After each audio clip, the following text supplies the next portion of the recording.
और भगवंत मान और बाकी सिख नेताओं को अकाल तख्त के सामने पेश होना पड़ा। इसका मतलब है कि एसजीपीसी और सिखों की जो सर्वोच्च संस्था है अकाल तख्त, उससे और भगवंत मान के बीच में पटरी नहीं है। मतलब ये दोनों, एसजीपीसी भी, शिरोमणि गुरुद्वारा प्रबंधक कमेटी भी एक तरफ खड़ी है और अकाल तख्त भी खड़ी है और दूसरी तरफ भगवंत मान खड़ी है। तो क्या सिखों का जो वोट है वो अकाल तख्त के फैसले के साथ जाता है, एसजीपीसी के फैसले के साथ जाता है, या भगवंत मान के साथ रहता है? भगवंत मान ये कोशिश कर रहे हैं कि ये एसजीपीसी में और अकाल तख्त में राजनीतिक पार्टियों की दखल हो गई है। अब वो कोई धार्मिक संस्था नहीं है, उसमें अकाली दल के लोग हैं, उसमें कांग्रेस के लोग हैं, उसमें बीजेपी के लोग हैं।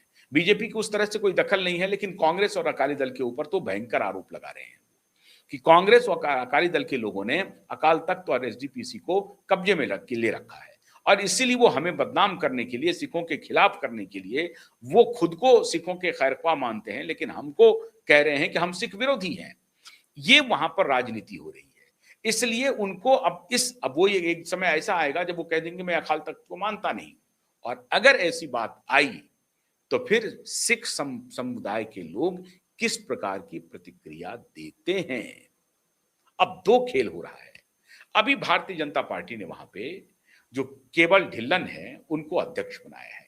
वो सिख जाट है, मतलब मोना सिख है, मतलब वो बाल नहीं रखते हैं, वो दाढ़ी नहीं रखते हैं, उस तरह से वो एक मोने हैं, लेकिन वो सिख जट है। सिख जट को अपने तरफ करने में भारतीय जनता पार्टी लगा रही है, अपना एक उम्मीदवार खड़ा करके, जिसके बारे में कैप्टन अमरिंदर सिंह कह रहे थे कि वो बहुत प्रभावी नहीं हो सकते हैं। लेकिन सिख जट को उतार करके बीजेपी ने ये काम किया है कि एक नॉन सिख जो है, नॉन सिख समुदाय के जो लोग हैं उनको अपने साथ, हालांकि वो सिख जट हैं लेकिन उनको अपने साथ जोड़ने की कवायद हो रही है। दूसरी तरफ ये जो बेअदबी कानून के खिलाफ जो अकाल तख्त और एसजीपीसी ने मोर्चा खोल दिया है, ये मोटे तौर पर भारतीय जनता पार्टी के पक्ष में जाएगा। अब यहां जब मामला गड़बड़ाता दिखने लगा तो अरविंद केजरीवाल ने एक नया सिगुफा छोड़ दिया साहब। अरविंद केजरीवाल गए थे अभी अयोध्या में उन्होंने कहा कि हम, पहले तो यही अरविंद केजरीवाल थे जिन्होंने कहा था कि मेरी नानी ने कहा है कि मस्जिद तोड़ करके बेटा जहां मंदिर बनी है वहां कभी मत जाना। लेकिन ये अरविंद केजरीवाल गए रामलला का दर्शन करने के लिए, और वहां के बाद उन्होंने वहां दर्शन करने के बाद कहा कि जिस किसी ने भी रामलला के मंदिर में चोरी को अंजाम दिया है उसे फांसी तक पहुंचाएंगे, हम चैन से नहीं बैठेंगे। और वहां से लौटने के बाद जब ये अमृतसर आए, इन्होंने एक नया खेल खेल दिया। अब ये सिख जाट या नॉन सिख जो हैं आबादी, उनको ये दूसरे नाम पर बरगला रहे हैं। वो कह रहे हैं कि अमृतसर में हम लवकुश मंदिर बनाएंगे। अरविंद केजरीवाल कह रहे हैं जो रामलला के मंदिर के निर्माण के खिलाफ थे, कांग्रेस के साथ खड़े थे, ये लेफ्ट इकोसिस्टम के साथ पूरी तरह से खड़े हो गए थे, जो कह रहे थे कि उस मंदिर में हम नहीं जाएंगे जो जिस मंदिर को मस्जिद तोड़ करके बन रही है, हम वहां नहीं जाएंगे, नानी ने मुझे कहा है।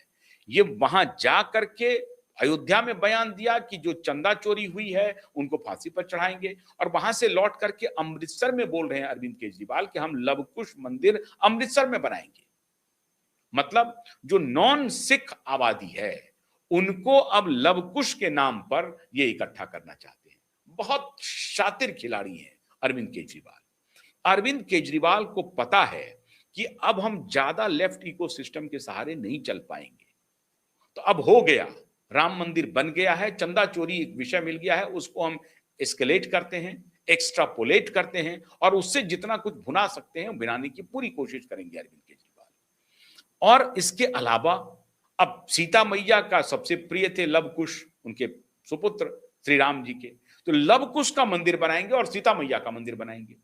अब वहां पंजाब की जो नॉन सिख आबादी है वो बहुत धार्मिक है, बड़ी संख्या में पंजाब के नॉन सिख जो हैं, जो आबादी है, वो राम मंदिर का दर्शन करके आए हैं। ये सब डेटा उनके पास है। तो इन्होंने कहा था कि राम मंदिर के लिए हम बस भी चलाएंगे, ट्रेन भी चलाएंगे, उसके लिए भी सरकार, ट्रेन चलाना इनकी बस का नहीं है, बस तो चला ही सकते हैं स्टेट गवर्नमेंट। तो वो सब करने की इन्होंने कोशिश किया।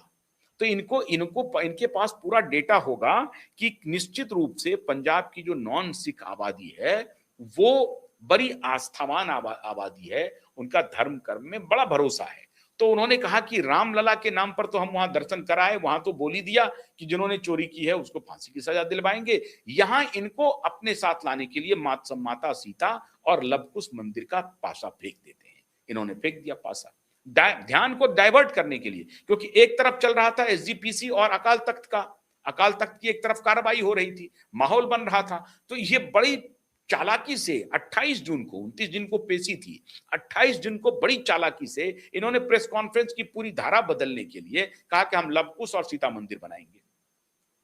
शातिरपन देखिए इनका, बड़ी चालाकी से, चूंकि एसजीपीसी का और अकाल तख्त का मामला ज्यादा तूल पकड़ रहा था, जगह जगह पोस्टर लगे हुए थे, उस पर भगवंत मान ने कहा कि अकालियों ने ये पोस्टर लगाया है मेरे खिलाफ, और इनको कहा कि भैया ये बेअदबी नहीं, इनको तनखैया कहा। तनखैया का मतलब होता है जो रिलीजियस भावनाओं को ठेस पहुंचाता है, भड़काता है या उसको ठेस पहुंचाता है, उसको तनखैया कहा जाता है। तनखैया का हर तरफ इनका पोस्टर लगा हुआ है, और बायकॉट का पूरा कैंपेन चल रहा है कि भगवंत मान को सिख समुदाय से बायकॉट करो। अब इसमें हो सकता है कि अकाली के नेता इसमें पॉलिटिक्स कर रहे होंगे, कांग्रेस भी पॉलिटिक्स कर रही होगी, लेकिन उनको डर कांग्रेस से भी नहीं है और अकाली से भी नहीं है। उनको डर है कि अगर ये आउट ऑफ प्रोपोर्शन ये विवाद आगे बढ़ा, जिसमें सिख समुदाय हमसे नाराज हो गए और लगे कि ये सिख समुदाय के प्रति ज्यादा गंभीर नहीं है भगवंत मान, तो इसका फायदा भारतीय जनता पार्टी उठाएगी, क्योंकि कांग्रेस का संगठन अभी वहां तो है, अभी भी मजबूत है अन्य राज्यों की अपेक्षा में, लेकिन अगर भारतीय जनता पार्टी कोई प्लानिंग कर रही है तो उनकी कोशिश है आम आदमी पार्टी बनाम बीजेपी और अकाली अलायंस होना चाहिए, कांग्रेस बाहर रहना चाहिए। और त्रिकोणीय अगर मुकाबला हुआ और कांग्रेस अगर सीधी टक्कर नहीं दे सकी आम आदमी पार्टी को, तो भारतीय जनता पार्टी इस बार अपना स्कोप देख रही है। अब अकाल तख्त का ये फरमान, फिर ये लवकुश वाला फरमान, ये दोनों का रिगत चलेगा। अब देखना यह है कि इस धूर्तता में अरविंद केजरीवाल कामयाब होते हैं कि नहीं होते हैं, लवकुश का पासा इनका चलता है या नहीं चलता है। लेकिन एक बात तो तय है कि अकाल तख्त के आदेश का इनको पालन करना पड़ेगा और अकाल तख्त की ये अवहेलना नहीं कर सकते हैं। तो अरविंद केजरीवाल और भगवंत मान दोनों इस पूरे प्रकरण में फंसते हुए नजर आ रहे हैं। अब देखिए आगे होता है क्या। बहुत बहुत शुक्रिया, नमस्कार।